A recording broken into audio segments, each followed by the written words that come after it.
महाराष्ट्र नवनिर्माण सेना, भारतीय जनता पक्ष, शिवसेना आणि एनसीपी, परंतु फक्त नरेंद्र मोदींसाठी बिनशर्त पाठिंबा देत आहे हे मी आज आपल्या समोर सगळ्यांसमोर जाहीर करतो।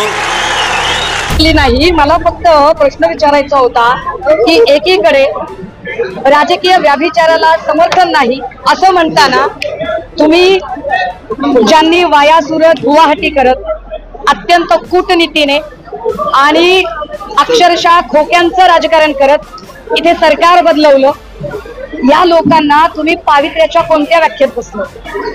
म्हणजे एकीकडे तुम्ही व्याभिचाराची भाषा करता आणि दुसरीकडे तुम्ही पावित्र्याचं सगळं स्टँडर्डच बदलून टाकता।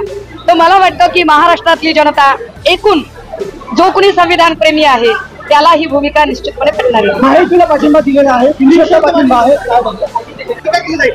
नाही, मला असं वाटतं की सुधीर मुनगंटीवार असतील किंवा एकूण भाजपाई लोक असतील, हे सगळे लोक त्यांचा जो मूळ संस्कार आहे, त्यांचा जो मूळ पिंड आहे तो दाखवत आहेत। त्यांचं जे काही स्टेटमेंट आहे कालच्या सभेमध्ये त्यांनी केलेलं, हे स्टेटमेंट हे भाजपच्या मूळ संस्कृतीचं खरं प्रदर्शन आहे।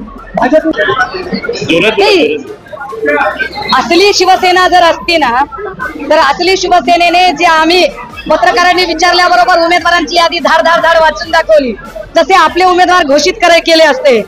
पण ज्या माणसाला इतरांचं सोडा स्वतःच्या मुलाचीही उमेदवारी जाहीर करण्याचं भाग्य मिळू नये, त्यांच्याबद्दल आम्ही असली आणि नकली वाद घालायची गरजच नाही। इटसेल्फ हे उत्तर आहे। त्यांनी फेटाळला अशी चर्चा झाली, काय मला काही माहित नाही दादा। मी काय झालं ना, हे सगळं चालू होतं तेव्हा मी म्हणींचं पुस्तक वाचत होते आणि मला काहीतरी कोल्ह्याला द्राक्ष आंबट अशी काहीतरी म्हण, त्याचा अर्थ मी शोधत होते, मला काही बाकीचं माहिती।